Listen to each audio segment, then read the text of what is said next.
Now, this title isn't to scare you about why you should be playing Save the World in general with these brand new updates.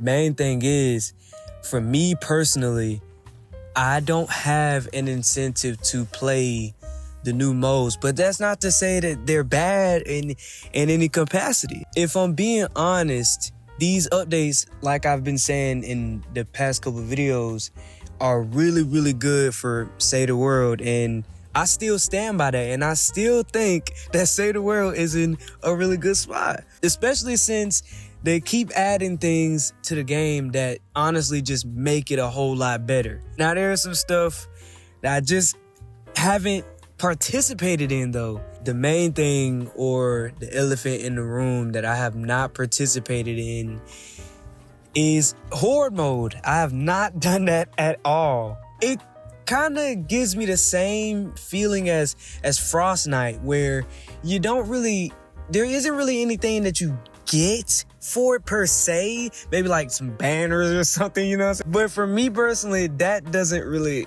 incentivize me to play, because I don't want no banners.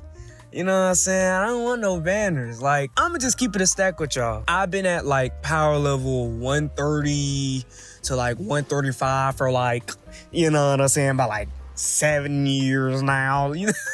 I actually don't know how long I've been 130, but I know I've been 133 through 135 for like a couple years now. And it's mainly because I've always had issues with playing side modes in any of the games I play. Main issue I have is with ventures, and y'all already know how I feel about ventures, especially this season. And it's crazy because this is the season that I'm trying to come back and play the most in, because I've noticed that I've been stalling my power level. This is where horde mode comes in, because with horde mode now, to incentivize people to play it more, you can get survivor superchargers and weapon superchargers. Like, what the hell is that? So I just find that kind of cool that they know that these modes are there and they want to incentivize players to play them more. I kind of want to see what they're going to do with Fortnite then, because I want to be incentivized to play Fortnite too. Although with horde mode, you know, the weapons supercharged and the survivor supercharged. I mean, not the survivor supercharged and weapon supercharged. They haven't done anything with those yet. But with the weapon vouchers and the hero vouchers, they don't incentivize me to play them and grab them, because I almost have everything that I want in the game. Right now, I want Cloak Shadow, Cloak Star, that guy. Because Beastat put me on. He was like, yo, this melee build is really good. So you know what I'm saying? You can play that if you don't got. So now I'm trying to get it. You know what I'm saying? I'm trying to get that guy so I can use him and, you know what I'm saying, level him up, and then, you know what I'm saying, use him in ventures, because in this venture season, your guns are not good, as you can see in the footage here. Like, oh my God, I don't know how he's even still alive. But not only that, there's a lot of stuff I just haven't talked to y'all boys about. There's this new Hunt the Titan mode that I haven't even talked about. This mode I actually did participate in. This mode is really fun. Like, I just can't even lie to y'all. It's really fun. But the meta definitely is the character totally rocking out with a shotgun and just going that thing blasting for real. And apparently they made it harder. I think I just played it when it first came out, but I don't know. I might have to go back to it if they made it harder, because it was already pretty difficult with what it was already in the game. So if they made it harder, then I don't know how it's gonna. And I don't think I've ever played it in the 140s. I think I played it in like the 120s and something, the 116s, something like that, the 124s, maybe. I don't think I played it at the higher levels. And I guess I had false information, because I thought they changed it to where you could get superchargers from it, but no, you can get core reperks from Hunt the Titan, I believe. If that's true, I might have footage up there, or if I don't have footage up there, that means that was cap. Because in the beginning, when it came out, you would play it maybe for like the new hero. I think there was a new hero that came with the Hunt the Titan quest line, right? And it's crazy because it was a quest line, so you had to do a lot to get this hero, and the hero is okay. Like, she can push watts in her own way, similar to, like, you just need to find a way to build loadouts around most of the heroes that are coming out now. And I'm still using the tactical sprint hero. I think you should see her in action in the footage that I'm playing. But the same way that you have to build a loadout with her is the same way you have to build a loadout with every new hero that comes out in the game now. And it's strange because they'll have these new heroes that will be coming into the game and they're not viable per se. Hi, editing Hulu here. It's crazy. I feel like I got this in every video, but I don't have almost any of these new heroes. Like I said, I got that Frost girl from Survive the Horde because I was having fun with Survive the Horde, so I definitely played that. But not Survive the Horde. I'm tripping. I meant to say Hunt the Titan. I have that girl. Yes, I have that snow girl. I'll leave some pictures of the new heroes and what they do if I don't have footage of it already in the video. But it's crazy because to get these new heroes, you have to play Survive the Horde like 5 times for the dude and then like 1 time for the girl. And not to mention, you actually have to beat it too. Now, for me, whenever I think about the hardest modes in SaveTheWorld, like Endurance or Frost Knight or now Survive the Horde, I never think about doing it or beating it because it's just like I told people, or like I told y'all maybe in videos in the past, I mainly just do field whenever I play SaveTheWorld. I don't play with friends. I don't do any of that. I just play field or whatever, right? I'm not going to be able to beat this stuff with people that I just fill up the lobby with.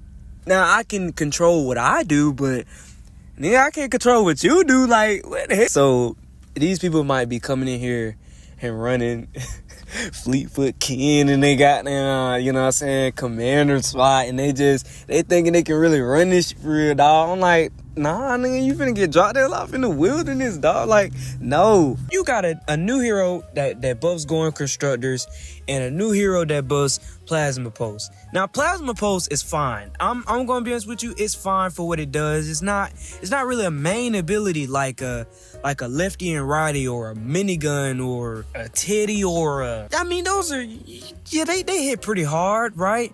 But Gorn Constructor in of itself is just not it. You move super slow. You're not really even doing that much damage anyway. You're making yourself a tank, but you're not really tanking because you're knocking enemies away from you, even though you got the taunt thing with a tank ability.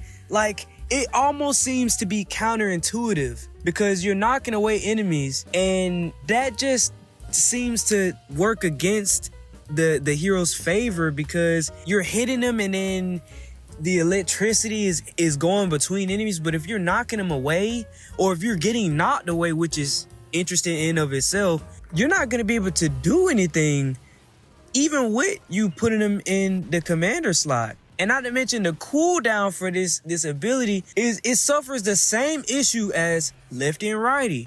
The cooldown is just way too goddamn long, especially for what the ability is. Like, there's already all these flaws. If I'm a tank and then I'm getting knocked around by everything, you can't even do anything against smashers. I don't think you do anything against smashers. Ironically, Bull Rush is an insane ability. I'm not gonna lie. That thing pushes watts and it stops smashers in their tracks. But Gorn Constructor, no, you're not doing that. You're gonna knock a couple enemies around and then you're gonna throw that thing away, and then you're cooked.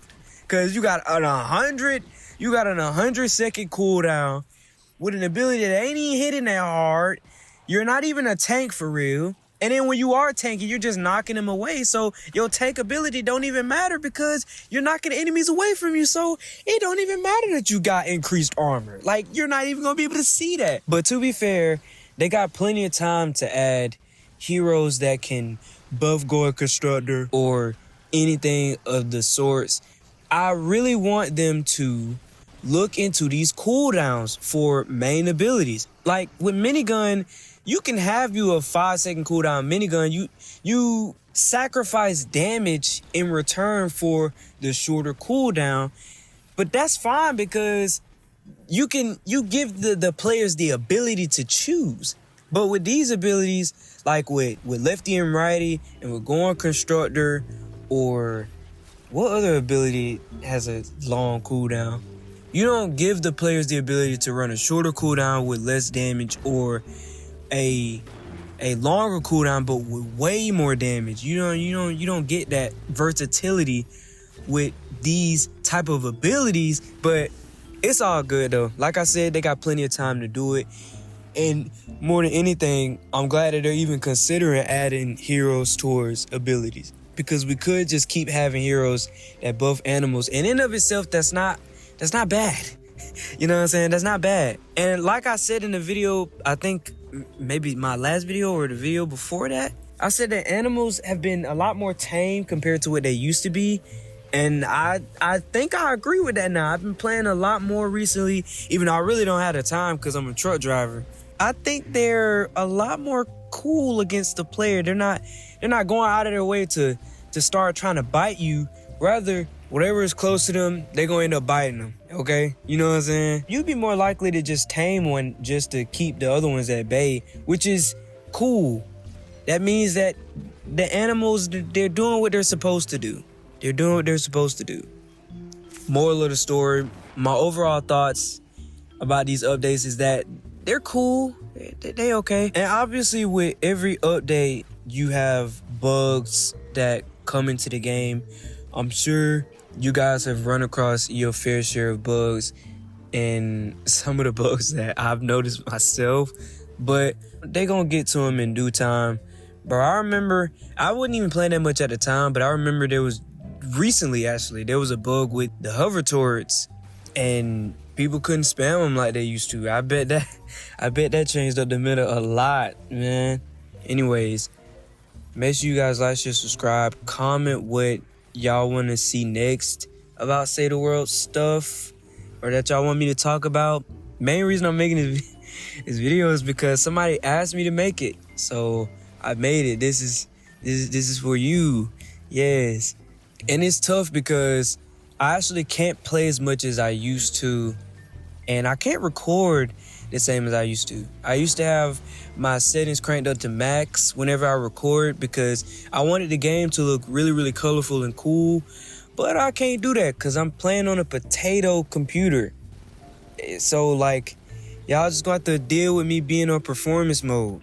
I know that's kind of lame. Like, that is so lame. Like, cause I mainly play with my settings on max. So it just, maybe one day when I get a lot of money, I'll probably upgrade to something better.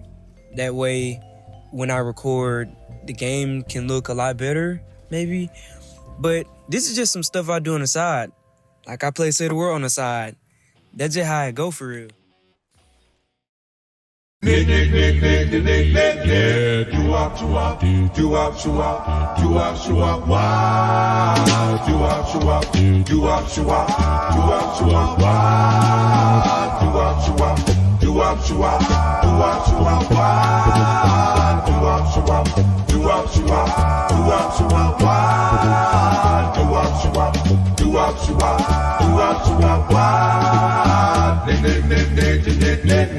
Nickelodeon.